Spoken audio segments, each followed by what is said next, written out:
Son las 8:07 de la mañana, estamos de vuelta con más de Buenos Días por BPI TV. Ya está lista, preparada nuestra compañera Gabriela Peroso para ponernos bajo su mirada periodística y en perspectiva los temas que son noticia en Venezuela. Gaby, buenos días, bienvenida. Muy buenos días, Marjorie, y a toda nuestra audiencia. Como siempre, un placer estar aquí. Gaby, muchos temas en el tapete, no sé con qué quieres comenzar el día de hoy, la liberación de prisioneros, la visita de Zapatero, las declaraciones de Blinken hablando de elecciones justas en Venezuela con el presidente Gabriel Boric. Quisiera que nos pusieras en contexto tantas noticias que se han generado esta semana, comenzando con la que tú quieras.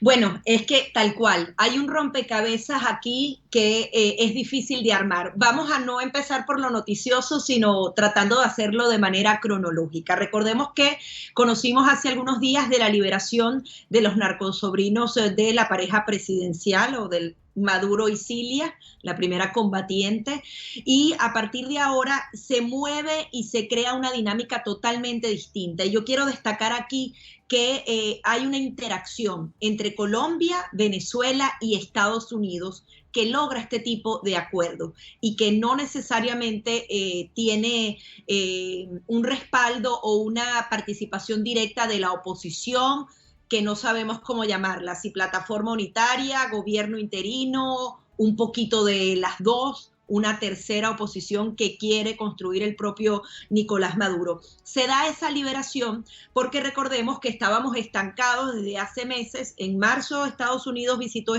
Venezuela y estaba estancado el tema de la negociación. Se supondría que con estos intercambios de rehenes por narcotraficantes convictos y confesos que se encontraban aquí en territorio venezolano, se comenzaría a liberar el tema y comenzarían entonces esas conversaciones para alcanzar esas elecciones libres y justas. Lo que sabemos es que hay una negociación directa entre la administración de Joe Biden y Nicolás Maduro, en donde no necesariamente la oposición tiene una incidencia fundamental. Recordemos que los únicos que tienen cartas para jugar en este instante son justamente los funcionarios estadounidenses y por tanto entonces esa negociación se está haciendo de manera directa. Aquí el tema que es interesante es que hay una interacción entre Gustavo Petro y Nicolás Maduro. Por un lado, y lo decíamos el domingo a través de mi cuenta de Twitter y en las redes sociales, que se iba a armar un gran show durante esta semana y todo fue aconteciendo tal y como lo dije, que iba a aparecer Rodríguez Zapatero. Recordemos que Zapatero es ese supuesto garante y diplomático que también está trabajando por la paz de Venezuela. Ha aparecido con figuras que en teoría eran de oposición, que ahora están siendo tildadas de que están relacionadas directamente a Nicolás Maduro, y esa es una de las grandes preocupaciones, que a partir de ahora se construya una oposición para ir a esas elecciones y finalmente continúe en el poder Nicolás Maduro y su gente. Esto preocupa. Adicionalmente, se da ese diálogo con el ELN, van a la casona, ya hay reuniones, va a haber allí una interacción y lo hemos venido diciendo en las otras semanas. Así como Gustavo Petro necesita a Nicolás Maduro como garante de paz, a pesar de ser un criminal de lesa humanidad, dicho por las propias Naciones Unidas, adicionalmente Gustavo Petro va a ser fundamental para esas negociaciones que no sabemos si necesariamente serán en México. Y con ese tema de la mesa está todo el tema económico, que creo que es uno de los intereses fundamentales de Estados Unidos aquí. Se trata de una negociación de petróleo y gas. Hemos visto en las últimas 24 horas, al parecer hay una carta que ha mandado el gobierno interino, Juan Guaidó, a las autoridades estadounidenses pidiendo la información sobre una licencia que se podría otorgar a Chevron para que comience a no solamente extraer petróleo del suelo venezolano, sino también enviarlo acá a Estados Unidos para refinarlo. Guaidó le está pidiendo explicaciones al gobierno de qué se trataría porque tiene preocupación si eso es legal o no dentro de Estados Unidos. Sin embargo, esa conversación se está haciendo de manera directa. Adicionalmente, los funcionarios estadounidenses han dicho que su política de sanciones no cambia mientras no se den los pasos constructivos. Pero al parecer, Chevron está bastante cerca de alcanzar esa licencia, o varias empresas, tanto norteamericanas como europeas, que haya una apertura económica y comience Venezuela formalmente a formar parte de ese mercado petrolero. El tema aquí es que no sabemos si se están dando de verdad los pasos necesarios para que el régimen de Nicolás Maduro ceda de alguna manera. Es bastante preocupante que no se estén sentando, que siga siendo Alex Saab una pieza fundamental para que ellos vuelvan a dialogar con la plataforma unitaria. Pero parece Aquí que todo. aplica esa frase de el fin justifica los medios. Bueno, pareciera que sí, lamentablemente, Marjorie. Aquí hay que entender algo y es muy doloroso. Esta batalla la ganó Nicolás Maduro y por tanto ahora está hablando directamente con Estados Unidos y de alguna manera está poniendo las reglas y eso es algo doloroso para los venezolanos. Sin embargo, hay otro grupo que dice, bueno, las sanciones cumplen una función fundamental por determinado tiempo, pero no por siempre. Y esas sanciones, en definitiva, a la larga, lesionan al país y justamente lesionan al ciudadano de a pie.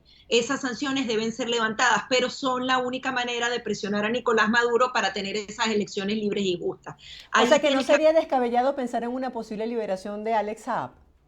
se puede pensar en una liberación de Alex Saab. Nosotros hemos consultado incluso a Brian Nichols, que es el encargado del Departamento de Estado para Latinoamérica, y él no fue tajante cuando respondía si Alex Saab podría entrar en una negociación. Aquí hay un punto importante. Los narcosobrinos ya estaban condenados con sentencia firme.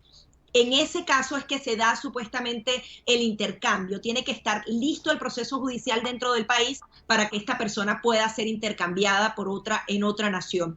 En el caso de Alex Saab, eso apenas está comenzando, pero existe esa pequeña ventana de que lo declaren diplomático, le reconozcan ese estatus diplomático y lo puedan devolver a Venezuela, siempre en el marco de una negociación política, que eso es lo triste. Y recordemos que Estados Unidos ha dicho que hay separación de poderes, el Ejecutivo jamás podría ejercer algún tipo de presión en el Poder Judicial. Esa decisión es del Poder Judicial, decir si él es o no diplomático, por tanto, sí habría una influencia y eso sería bastante triste. Otra de las cosas que nos preguntamos, tú puedes reconocer a Alex Saab como diplomático de quién, de Nicolás Maduro, pero Nicolás Maduro no es tu gobierno legítimo porque tú no lo has reconocido. Se va a reconocer a ese gobierno legítimo y si se va a reconocer a ese gobierno legítimo, ¿cómo tú puedes decir que la cabeza de ese supuesto gobierno legítimo tiene una recompensa de 15 millones de dólares por también temas de narcotráfico? Es muy grande y adicionalmente se perdería a Alex Saab, que es fundamental para aportar información vital. Lo decía el propio Elliot Abrams, decía, los narcosobrinos no tenían información vital que entregar a Estados Unidos, pero Alex Saab sí la tiene. Obviamente es un peso pesado también para Estados Unidos, pero hay que ver hasta dónde se están dando estas conversaciones. Se dice que en las próximas semanas, hacia el 20, entre el 20 y el 30 de octubre, se podrían dar una serie de reuniones. En esa carta que manda Juan Guaidó, al parecer hay varios diplomáticos del gobierno interino que estarían hablando con Estados Unidos para pedirle más información sobre estas licencias, pero también se dice que parte de la plataforma unitaria va a viajar a Washington, D.C., porque recordemos que se está dando la conversación directa, pero siempre se necesita el tercer actor. Estados Unidos siempre ha dicho, la negociación tiene que hacerse entre venezolanos, a pesar de que se está haciendo directamente aquí. Si la plataforma unitaria viene acá, se dan algunos resultados sociales y otro tipo de resultados que lleven entonces a que se vuelvan a sentar a esa mesa de negociación. Otro de los puntos, Marjorie, esa plataforma unitaria parece que cada vez menos podría tener figuras del gobierno interino. Al parecer es una de las exigencias que habría tenido Nicolás Maduro y veíamos lo que sucedía en el día de ayer en la Organización de Estados Americanos. Países como México y algunas islas del Caribe han pedido que se retiren todas las credenciales a Gustavo Tarre Briceño, que es el representante del gobierno interino. Recordemos que en la Organización de Estados Americanos sí se desconocía a Nicolás Maduro y se reconocía al gobierno interino. Ellos ya no van a poder participar en la plenaria, se podría dar una votación, necesitan 18 votos, no son difíciles de conseguir. Es decir, el tema del gobierno interino es cada vez más débil. Está esta nueva plataforma unitaria que ojalá sí sean opositores reales, porque allí el tema es que se mezcla entre personas que pueden favorecer a Nicolás Maduro y no serían reales opositores, ¿no? Gaby, por otro lado, este tema está bien complejo porque, bueno, hay muchas inconsistencias entre lo que se dice y lo que se hace, pero por el otro lado está la visita del secretario de Estado de Estados Unidos, Anthony Blinken, que eligió tres países con gobiernos de izquierda: Colombia, Chile y Perú. ¿Qué hay detrás de estas conversaciones? Bueno, yo creo que en primer lugar fue a Colombia a, de alguna manera, ratificar esta interacción que se va a dar entre Nicolás Maduro y Gustavo Petro. Maduro ayudando a la guerrilla a negociar con Colombia en todo este tema de la paz total que ha planteado el nuevo presidente y adicionalmente pedir que se retomen el diálogo en Venezuela con miras a esas elecciones de 2024. Ya se nos está agotando el tiempo, ojalá que sea así, pero que se haga de una manera seria y realmente consolidada. Dicen que fue a Chile porque Chile ha tenido una posición muy particular con el tema de los derechos humanos. Gabriel Boric, si bien es de izquierda, ha dicho que incluso antes de ejercer el poder, él defendía y se paraba ante la violación de derechos humanos y él la ha denunciado así en Nicaragua, en Cuba y en Venezuela. Y que le regañaban, los de izquierda le decían, no, no, no, no, si son amigos nuestros no condenamos. Él tiene una posición bastante firme y Estados Unidos quiere también tomar esa relación y tratar de que Gabriel Boric no se vaya demasiado hacia otro grupo, es lo que dicen algunos analistas. Obviamente el tema de Colombia, como lo decimos, que preocupa, que dicen que de alguna manera están alineados con el tema del narcotráfico. Recordemos que las ideas de Gustavo Petro son completamente distintas a lo que fue el Plan Colombia entre Estados Unidos y esa nación vecina a Venezuela. Y adicionalmente va a Perú, a la Organización de Estados Americanos, a esta Asamblea General, pero de alguna manera se va a reunir con el presidente de esa nación que ha sido muy cuestionado y que sigue siendo también un gobierno de izquierda. Hay quienes dicen que la administración de Joe Biden justamente está coqueteando con ese lado. Es difícil decirlo, ellos siguen firmes en la protección de los derechos humanos y de las democracias en el continente, pero ya esa Organización de Estados Americanos ya no va a hacer esas denuncias de una manera tajante. Y Estados Unidos justamente está visitando esas naciones y de alguna manera le da fortaleza a ese movimiento de izquierda. Vamos a ver qué pasa en Brasil. Se decía que Lula da Silva iba a ganar en primera vuelta, no fue así, y dicen que Bolsonaro se está fortaleciendo, así que también va a ser una disputa reñida que podría marcar también lo que pase en el futuro en toda la región.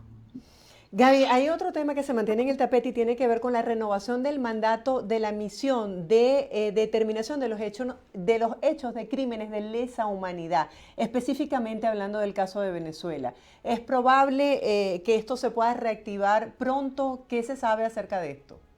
Bueno, es absolutamente necesario tener esa renovación. Ya se han dado 3 informes que han sido devastadores para Nicolás Maduro y que son pieza clave en lo que podría ser a futuro ese caso ante la Corte Penal Internacional, donde se establece que existe una tortura ejecutada y planificada desde lo más alto del poder. Esas torturas que han vivido los jóvenes venezolanos no son casuales, no fue que un policía tiene problemas en su casa y se puso violento y la pagó con un manifestante venezolano, no, sí. Son órdenes que vienen de arriba hacia abajo. Esos casos han venido renovándose año a año, es decir, que haya una misión independiente que investigue esos casos, se va renovando año a año. Como cada vez son más países de izquierda que justamente protegen, sí, los de izquierda cometen violaciones a los derechos humanos, hay preocupación particular de que esa votación, algunos se abstengan y no se renueve el mandato. El día de mañana será fundamental para los venezolanos. Se va a dar entonces esta votación en el marco del Consejo de Derechos Humanos de Naciones Unidas para renovar ese mandato. Se está haciendo todo lo posible porque ese mandato se renueve. Al parecer los países, si bien no quieren condenar ya mucho a Nicolás Maduro, prefieren que se sigan investigando estos crímenes de lesa humanidad, pero hay que repetirlo hasta el cansancio para que eso ocurra, porque si perdemos esa misión, nos quedarían 3 informes, no habría continuidad en todas esas investigaciones y recordemos que la Corte Penal Internacional, ahora la Fiscalía le pidió a los otros jueces que continúe la investigación, eso está paralizado y obviamente nos coloca en una situación de desventaja a la hora de tener justicia en algún momento. Ojalá que esa renovación se dé próximamente y podamos entonces por lo menos seguir contando con esa misión independiente por parte de Naciones Unidas. Y justamente en este mes de octubre, 193 estados que integran la ONU van a elegir a los nuevos miembros al Consejo de Derechos Humanos, asiento al que Venezuela, por supuesto, opta en esta oportunidad. Sin embargo, varias organizaciones ya de antemano han expresado su rechazo. ¿Cuál es tu perspectiva acerca de esta noticia? Marjorie, es que eso pasa y es increíble. No solamente pasa con Venezuela, sino con muchos de los países que violan derechos humanos, forman parte del Consejo de Derechos Humanos. No existe un mecanismo que pueda vetar a las naciones que están justamente cometiendo de que formen parte de ese Consejo de Derechos Humanos. Y muchas de esas naciones podrían perfectamente votar a favor de Venezuela y nuevamente integrarse. Estados Unidos en la administración anterior se retiró de esa comisión, de ese consejo, diciendo es que no tiene razón de ser que pueda existir. Naciones Unidas necesita una reforma fundamental. Incluso en el Consejo de Seguridad ahí está Rusia, que está invadiendo a su vecino de la manera más cruel y vil que puede haber, pero forma parte del Consejo de Seguridad y es entonces uno de esos países que toma y puede vetar las acciones que hace contra el mundo entero. Eso se da y es posible que Venezuela ocupe nuevamente un lugar en ese Consejo de Derechos Humanos. Vamos a ver qué pasa en esa votación. Ellos siempre además juegan a esa carta porque les limpia la cara de alguna manera. Igual no se toman decisiones trascendentales para nosotros. De manera práctica es mucho más importante mantener esos informes de esa misión de determinación de hechos independiente internacional, que es lo mismo que ocurre en Consejo de Derechos Humanos, en donde al final se dan es más conversaciones que otra cosa, pero que es doloroso ver que las naciones del mundo que violan los derechos son en teoría las autoridades para condenar a las naciones que lo hacen. Ahora, esto no es un exabrupto, esto no desdice la misión de estas organizaciones. Por ejemplo, ahorita están reunidos los mandatarios que forman parte de la OEA y la gente ha tenido muchas críticas por la falta de credibilidad, como tú bien lo señalas. Sí, son organizaciones que necesitan reformas. O sea, la Organización de Estados Americanos y Naciones Unidas al final dependen de gobiernos.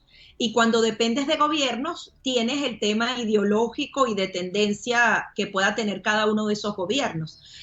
Por eso es importante. La Corte Penal Internacional es algo penal que va a las personas específicas. La Organización de Estados Americanos y el sistema interamericano en general, la Comisión de Derechos Humanos y la Corte Interamericana de Derechos Humanos, al final depende de las decisiones de los gobiernos. Naciones Unidas también. Naciones Unidas reconoce plenamente a Nicolás Maduro. La Organización de Estados Americanos no reconoce a Nicolás Maduro, pero ¿qué pasa? Como hay varios gobiernos de izquierda, esa votación seguramente se va a dar, van a revocar al gobierno interino y va a empezar otra vez Nicolás Maduro. Hay reformas fundamentales, pero tú hablabas de más de 190 países en Naciones Unidas que votan al final como esté el contrapeso del mundo. Y por eso es tan vulnerable y por eso es insólito. Y al final la hipocresía o la moral de esas naciones que no se atreven a decir, no, mira, yo apoyo a la izquierda, pero si violas los derechos humanos no te apoyo más. Eso no pasa en el mundo, porque al final es política y es el tema económico y es el tema de la influencia. Vimos como la OPEP, viendo que hay una recesión económica profunda en puerta, acaba de recortar 2 millones de barriles al mundo, se los arrebató para que suba el precio de la energía más. Y eso lo hace con influencia directa de Rusia. Estados Unidos decía, están alineados con Rusia los países árabes al hacerle esto al mundo. Entonces, al final, todo es dinero, todo es negocio, todo es poder político y al final los derechos humanos y todo lo demás cuentan mucho menos que esos contrapesos. Gracias, Gaby, por acompañarnos el día de hoy. Será hasta el próximo jueves con otros temas de interés. Feliz día. Feliz día a todos también. Estábamos conversando con Gabriela Peroso, quien nos brinda la perspectiva periodística sobre los temas que son noticias en Venezuela. Hacemos una breve pausa, ya volvemos con más. Esto es Buenos Días por BPI TV.